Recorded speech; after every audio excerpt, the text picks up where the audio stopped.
Hey everyone, welcome to Wildlife Inspired. I'm your host, Scott Keys, and in today's video, we're going to talk about the quality versus the quantity of light and the relationship between those two factors. And trust me, you're not going to want to miss this one, and we'll get to it right after this.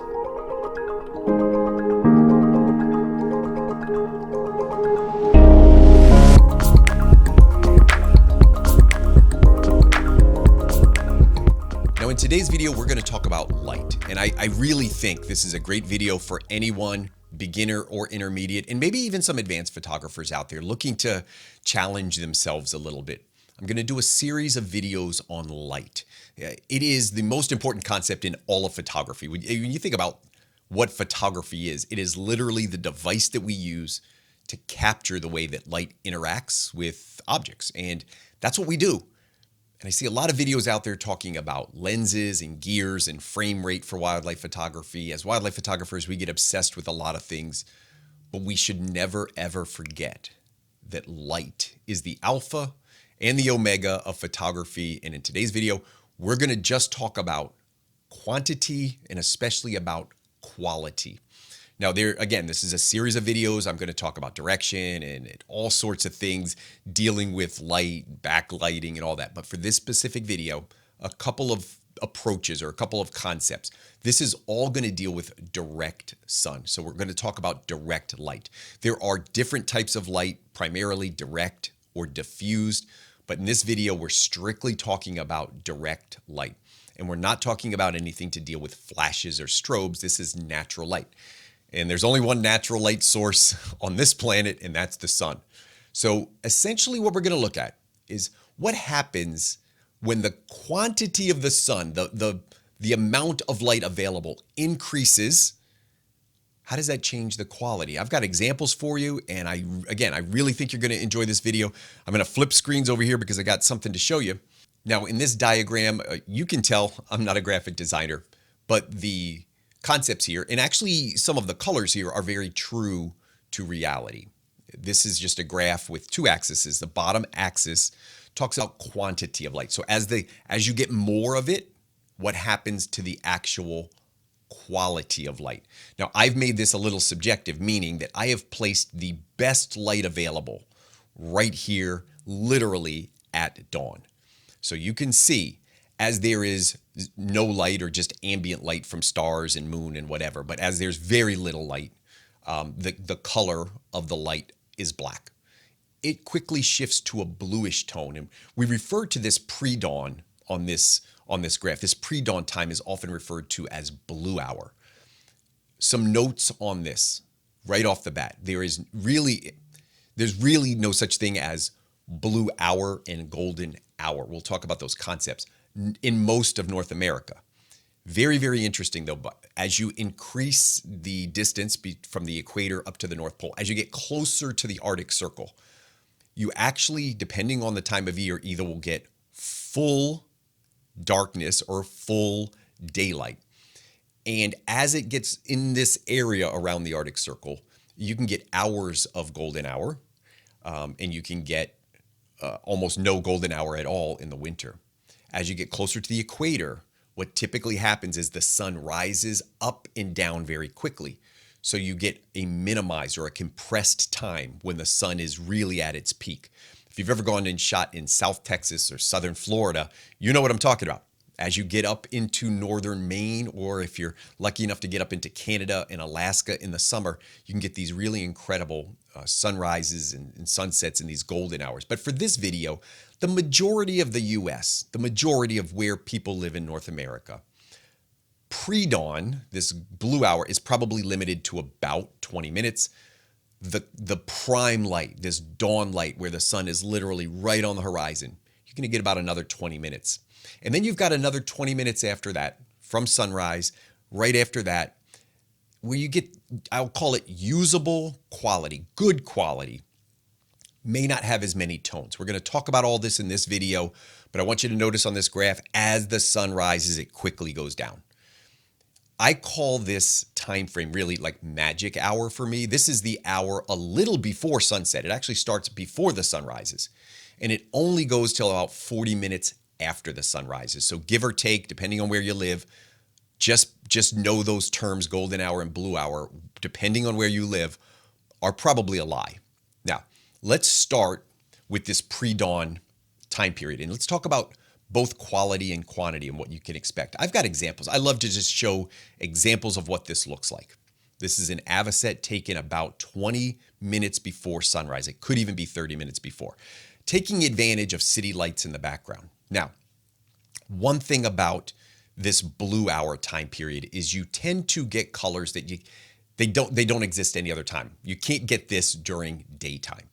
So it's a very limited time period, and it can give you these really great, gorgeous tones, often including blues, pinks, magentas, these cooler tones, we would call them. As the sun rises up, those tones change quickly from cool to what we would call warm. So think yellow, orange, red. Like it's more starts red, orange, yellow, and then it starts to get white. It starts to get really bright. We'll talk about that concept of harder daylight or harsher daylight. You'll hear me use those terms in this video, hard and harsh.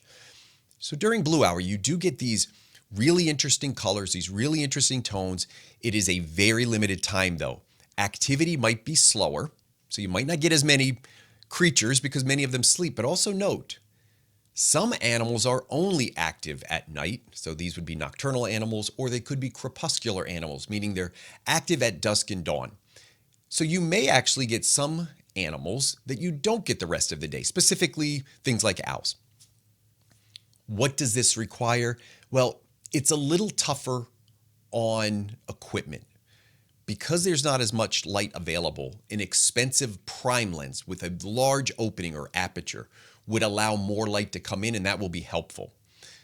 It also requires the use of very slow shutter speeds because you need to leave the shutter open to allow light in. And that can be a real challenge when it comes to things like sharpness and image quality. So what you will get during blue hour, if I were to sum up blue hour is going to give you color. Look at the pinks and the blues in this pre-dawn image. And then this is a really good example. I've showed this in some other videos on slow motion or slow shutter photography. You'll see the motion blur in there. And again, you can't get these colors any other time of day. So what you get, what you give up is some sharpness and some clarity and some detail and, kind of that image quality. You get high ISO, not ideal, but you get these colors that you just can't capture any other time of day. So really, really interesting use of blue hour. Not a lot of available light. So remember that curve, starting to go up the curve, the light's starting to come up, all direct light. As it comes up over the horizon, as it's starting to approach the horizon, the tones are still blue. As it hits the horizon, you get this really interesting transitional light. I'm going to show you a couple images. This is really just like a couple minutes around when you get a hint of golden tone and a hint of blue tone. This is a clapper rail. Notice this one. I specifically remember this just being right at the sunrise, like right as the sun's on there. Notice these pastel shades.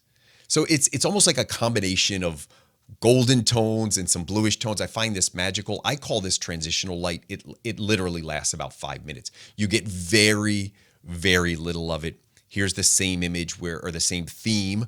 You get this bluish cool tone. You get some of the warm tones. And as the sun comes up, it switches. So now we're into that like golden, I'm going to use the term golden hour. I really don't like the term because it's misleading. We get that golden light. Probably golden 20 minutes. It doesn't last very long, but I want you to notice the colors. Look at the sand.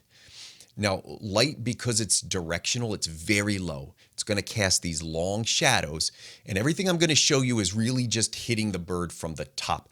The only shadow you actually see here is on these legs. It's very, very long, but it's going to be the sun at my back. We're going to explore light. I told you this is a series. We're going to explore light at angles, but for this video, it's direct light, and it's just about quantity and quality. It's not about direction, so most of this is going to be shown front lit on the subject with the sun at my back. Look at this, just that golden glow. It works for every subject. Probably my favorite are shorebirds. I just love golden hour for shorebirds. I think it works wonderful for waders and shorebirds. It works well for ducks. It works well for everything. But to me, when talking about this golden hour, this quality. It really warms an image, and a lot of ducks look great in it. You could see this one. We talked about that extended golden hour. This was in Alaska. These were golden hours that lasted a long time. This was probably a couple hours of just this quality light. Pay attention to the background. Notice the greens have this gorgeous hue back there. So it's not just about the light on the subject. It's also about what it does and how it kind of softly lights up and glows the environment.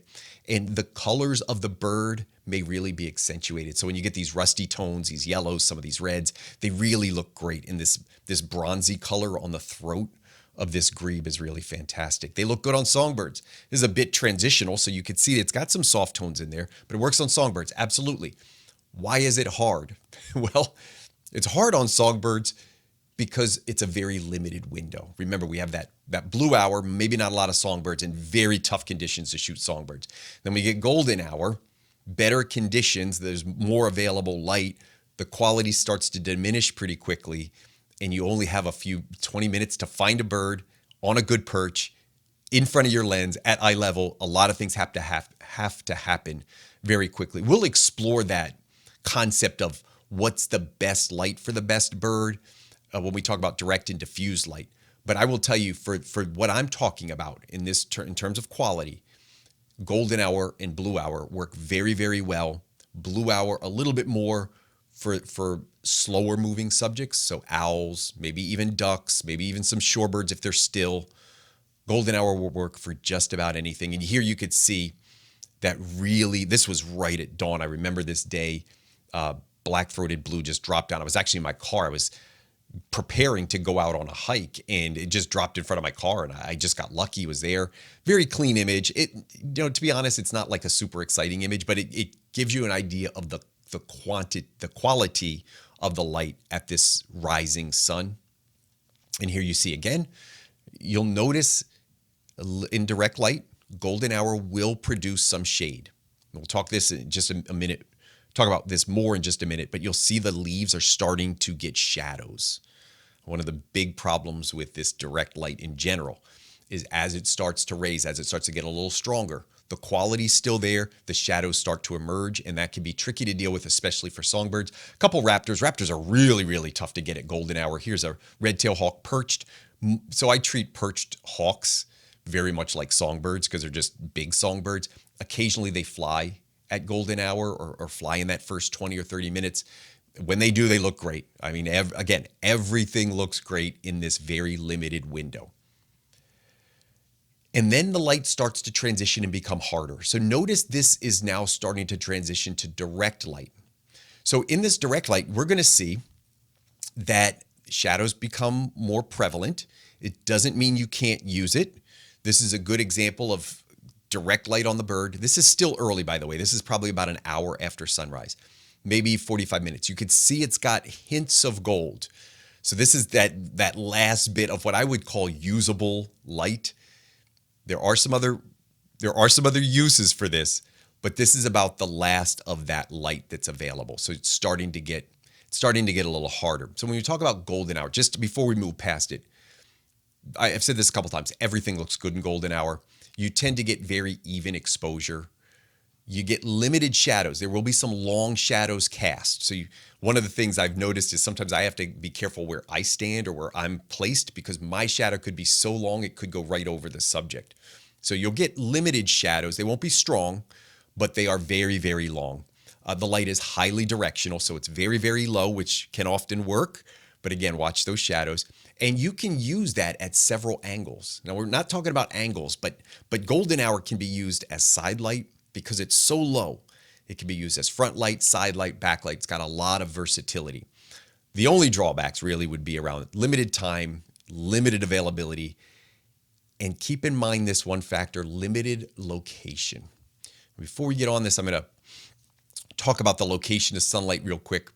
I can remember being back in Utah, and it was my first trip out there, and I was looking at times and schedules, and I like to plan everything out. You know, I'm going to go here day one. I'm going to photograph here in the peak light. And so day one comes, and I'm ready to go for golden hour. I'm awake, I get my stuff, I get in the car, and the sun is coming up only the sun is not coming up. In the Salt Lake area, there's a huge mountain range. I don't know the name of it. Maybe somebody could put it down in the comments. There's a huge mountain range to the east. It took an hour, maybe an hour and a half for the sun to come up over that mountain range. The first 30 minutes or 45 minutes was, I expected to have this great light. I completely didn't think about this. Location really matters. As a hint, I don't know if you call this a pro tip. As a hint, look for areas that are very, very flat and have no trees. So you're going to get the sun rising early. Or look at elevation so that think of like a hill where you're up top and the trees are below you. So as the sun comes up, you get it right away. So I'll use sometimes hills. I'll use flat areas. Some lakes work really, really well. Some do not. Some have trees during sunrise. And it's sunrise or sunset. So just really think about the location. If you want to take advantage of golden hour, and if you're not along the beach or along the shore, of course the oceans have golden hour because there's nothing in the ocean. You can use hills. You can just get above some of the other things and take advantage of the sunrise. And so just a little tip for you there. Let's talk about this last form of light. I'll bring up this other screen real quick. And we're going to go to direct or hard light. Now, I'm not going to spend a whole lot of time on this. It really transitions. This is a couple hours. This is actually before sunset, a couple hours before sunset, and I'm just freezing action. That's really the only thing I try to do. Portraits do not look nearly as good. The lighting doesn't look as good. There's not a lot of tone. You're going to see it in the next couple images. Tone starts to fade, and the light just becomes bright. It is not nearly as flattering. However, if you're photographing action, if you can see it, it might be tough. Right at I picked this image because right on the foot down here, there's a little stream of water that's frozen. So if it's grabbing fish, you'll get the water kind of spread out in the air, all frozen. You'll get wingtips frozen. You'll get all of the action frozen. I've gotten several birds at the beach like popped off the ground in midair, completely frozen. Shutter speeds are very generous, so you can get up 2,000th of a second or 4,000th, even 8,000th of a second. You could just absolutely freeze just about any moving wildlife subject you can freeze. The only exception to that is really the incredibly fast wings of like a hummingbird. You've got to get your shutter speed up closer to 4,000 to freeze those wings. It does get pretty straining on the equipment. But freezing action, and I often call this flight light. So when I'm in direct, stronger light, I call it hard light. I know this isn't as flattering. And yes, I'm going to deal with some shade, but you can take advantage of it. For me, hawks fly during these sunnier hours. So on a sunny day with a lot of light, I can take advantage of it, hopefully get a good look, but I can really raise my shutter speed and just stop the action and get a look like this, or maybe even a look like this, where it's just the light's not as flattering. I don't have the tones, I don't have the colors, but I get the wingtips frozen. I get a really fast moving hawk where I can freeze action on the eyes, and I can take advantage of that light. So that's about it. In terms of time, if I was looking at this pre-dawn, dawn, and daylight, in terms of the quality light, I've got about an hour, 15 to 20 minutes before the sun comes up. The prime 15 minutes when the sun is right there on the horizon. I've got another 15 minutes of usable light that's got golden tones. It's still part of that golden hour mindset, but it fades very, very quickly. I thought it would be really neat to jump in and show you a comparison of what this looks like with the same species in two different types of light. So let me pop this up and show you a long-tailed duck. Now, this was taken in Alaska. At this time of the year in the summer, we were so far north, it didn't really matter. There was no nighttime. It was all daylight. It varied, though. The sun would be maybe 20 or 30 degrees above the horizon at some part of the day, and it would dip down low, and it would get just a few degrees off the horizon. It would kind of hang there. So you got these really extended golden hours. Now, notice the same subject. This is a long-tailed duck in hard light. You could see shadows right around like where the eye is. You could see some of those shadows. Now, I'm putting the shadows behind him, so the sun's at my back and I'm casting the shadows out, so you don't see a lot of shadows on here. With ducks and shorebirds, keep in mind, we're not dealing with sticks and branches, so it's a real good opportunity to eliminate shadows with ducks and shorebirds, but you'll get them with songbirds. But watch the difference in quality. So we're only looking at quality. Quantity tier, very, very high. Think of that graph again. Quantity, very, very high. Quality here, very, very high. So we're getting golden hour. Now I don't get the faster shutter speeds. Maybe I have to slow it down. Maybe I have to increase my ISO. But these are trade-offs I would make every day of the week, because this image I am not proud of. It's a textbook type image where it shows the long tail. Maybe I posted this on social media, but I know if I posted this, I wasn't feeling great about it. This image taken relatively quickly to the other one in terms of same day, but just a different time of day and a different light. So I had the hard light and now I get the golden light. Let's look at a couple more. In this image, only about 45 minutes after the sun rises. So technically, if we're talking about golden hour, we're inside the golden hour. But notice the difference in the colors and watch what happens to the white. Notice the softness here. Softness in the background, golden tones on the bird, softness in the foreground, and that's all because the light is just much lower. So less light, so quantity of light is lower, quality of light goes up. Here, not super pleasing. Look at those backgrounds. They're kind of dry, they're kind of hard. The grasses in the foreground are kind of dry and kind of hard. It's a pretty image, it's a pretty bird. It's just not, to me, as pretty as these softer tones. So right at golden hour, right during that first 20 minutes, in this case, the last 20 minutes of the day, I'm really taking advantage of these softer tones and colors. This is a tricolored heron. This one was taken about an hour and a half before sunrise. Just notice everything, the browns, and I use this term dry. They're not saturated. They don't look rich. They don't look vibrant. They lack the hue and the color that golden hour provides. Same species.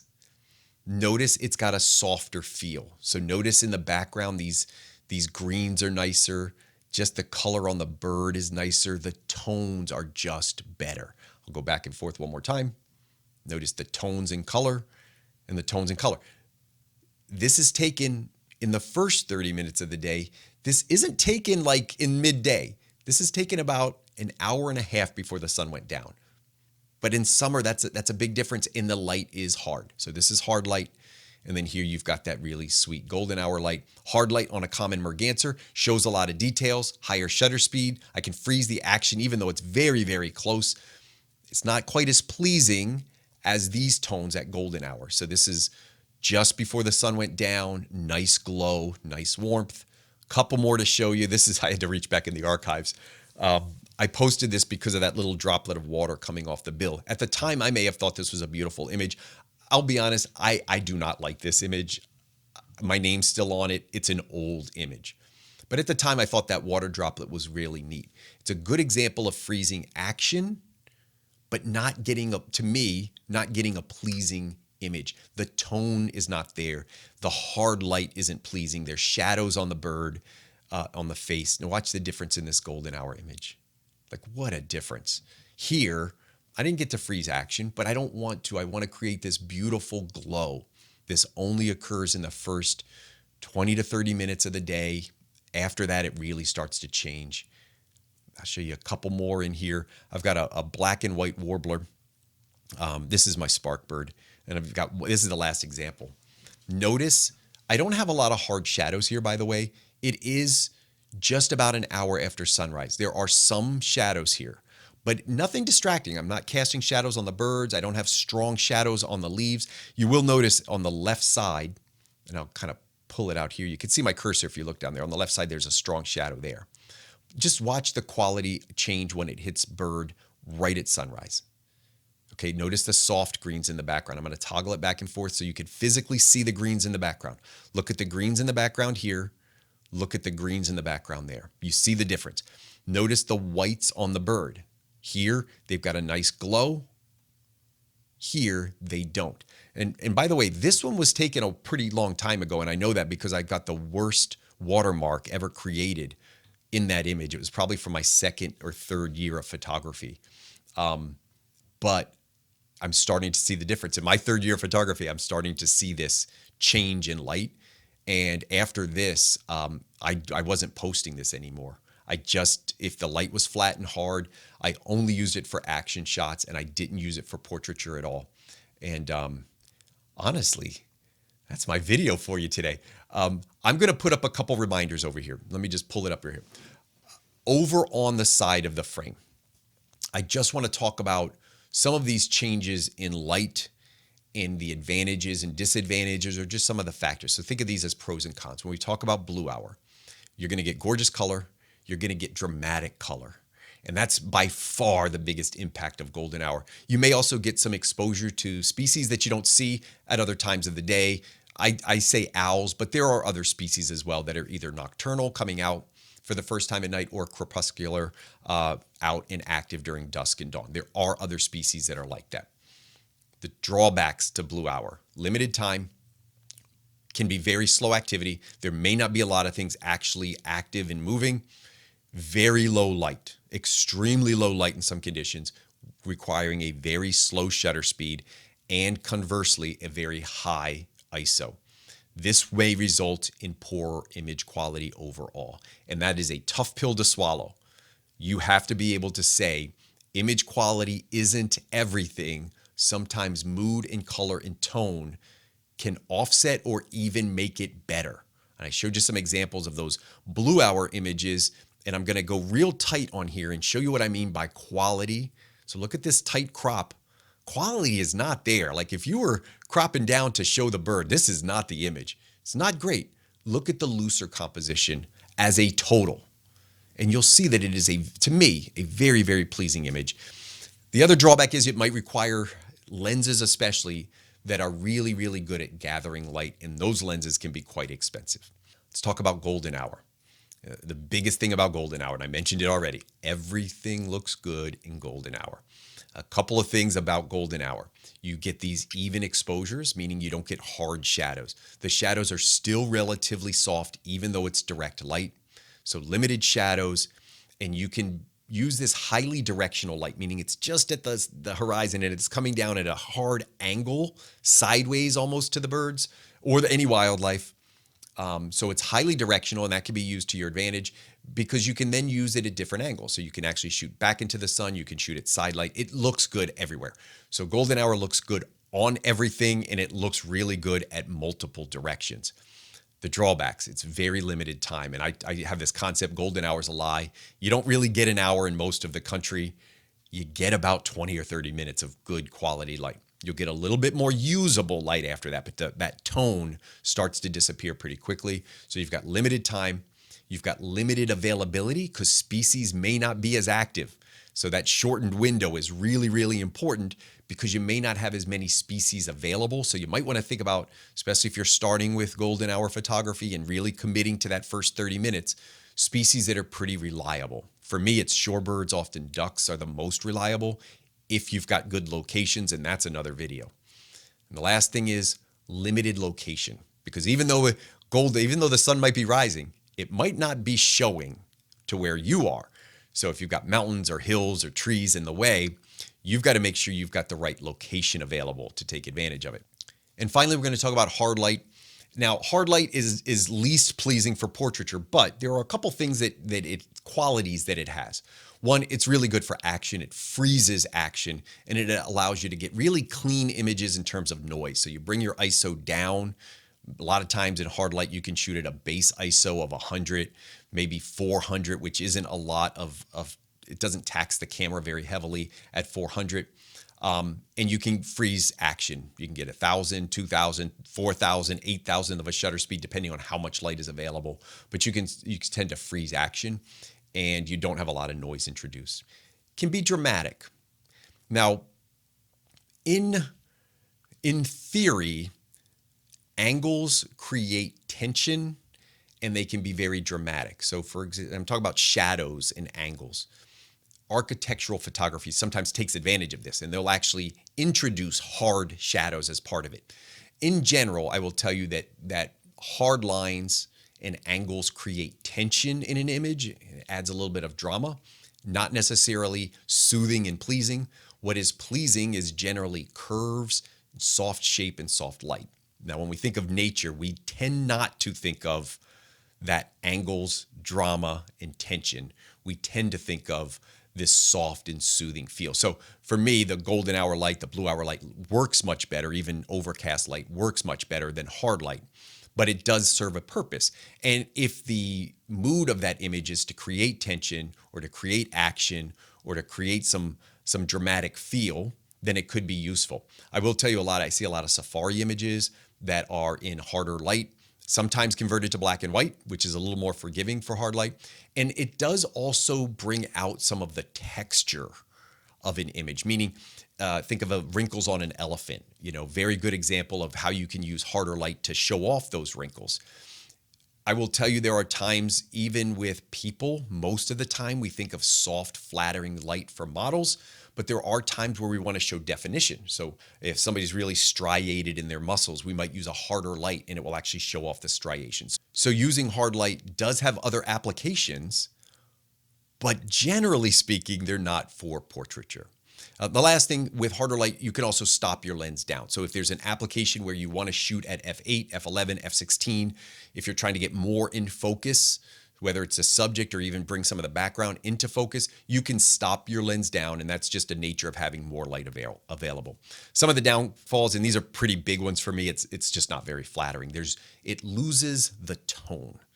It can be flat, tends to cast shadows, and sometimes exposing images in hard light can be really, really tough. And if you think about some wildlife that has both black and white, the exposure is really, really tough. The whites, the highlights get really, really tough and they can tend to blow out.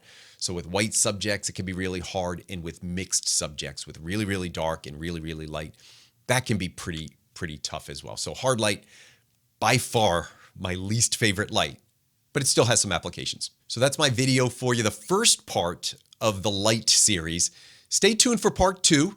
We're going to talk about the difference between direct and diffuse light and how I personally like to use them and how you might want to introduce that into your photography as well. I hope you enjoyed this video. I really had fun thinking through this series, and I really love showing the examples. I hope those resonated with you, just really seeing the same species in 2 different lights and how different it looks.